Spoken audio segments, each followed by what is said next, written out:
Hukum perjanjian internasional adalah kesepakatan yang dibuat oleh negara-negara untuk menciptakan hak dan kewajiban hukum publik. Perjanjian ini diatur oleh hukum internasional dan diakui oleh masyarakat internasional. Ciri-ciri perjanjian internasional dibuat secara tertulis, menghasilkan hak dan kewajiban hukum publik, mengatur hubungan internasional, dan meneguhkan hak dan kewajiban antar negara. Tahapan perjanjian internasional terdiri dari negosiasi atau perundingan, penandatanganan, dan ratifikasi jika perlu.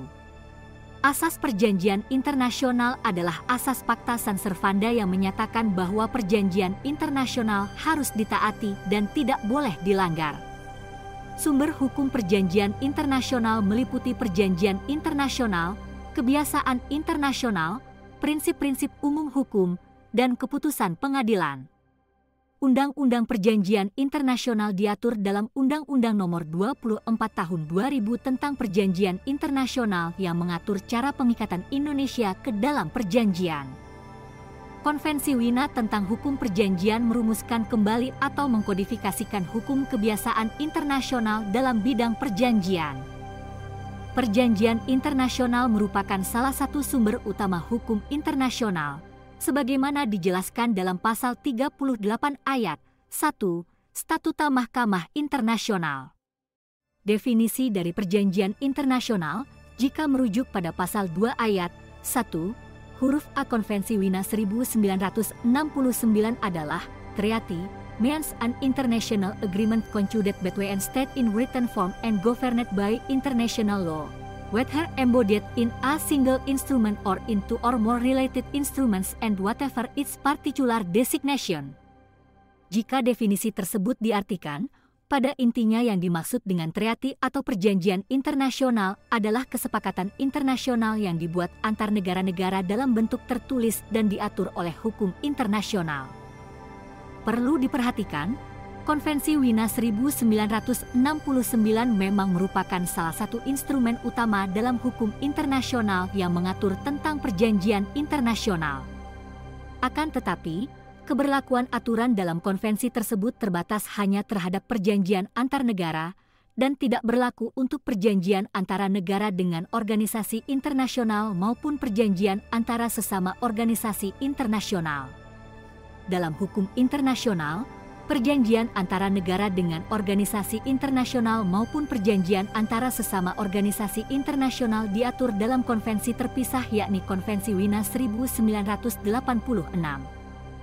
Pemisahan tersebut dilakukan atas dasar pertimbangan bahwa kewenangan membuat perjanjian internasional oleh organisasi internasional berlainan dengan kewenangan membuat perjanjian internasional oleh negara.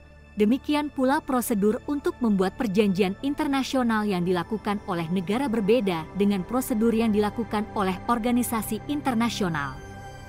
Karena adanya perbedaan prosedur tersebut, guna menyederhanakan jawaban, kami akan fokus membahas proses tahapan pembuatan perjanjian internasional yang dibuat oleh negara saja. Tahapan perjanjian internasional terdiri dari 3 tahapan. Adapun 3 tahapan perjanjian internasional ialah sebagai berikut. Pertama, negosiasi perundingan perjanjian internasional. Tahapan perjanjian internasional yang pertama adalah perundingan, di mana biasanya didahului oleh pendekatan-pendekatan oleh pihak yang bermaksud mengadakan perjanjian internasional atau yang dalam bahasa diplomatik dikenal dengan lobbying.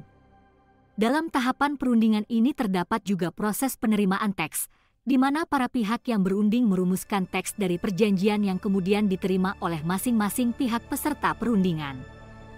Kedua, penandatanganan perjanjian internasional. Setelah adanya penerimaan teks dalam tahapan perundingan, tahapan perjanjian internasional selanjutnya adalah dilakukan pengesahan teks yang telah diterima oleh peserta perundingan tadi. Ketiga, ratifikasi perjanjian internasional jika perlu. Menurut pasal 1 angka 2 UU 24/2000, ratifikasi merupakan salah satu perbuatan hukum untuk mengikatkan diri pada suatu perjanjian internasional.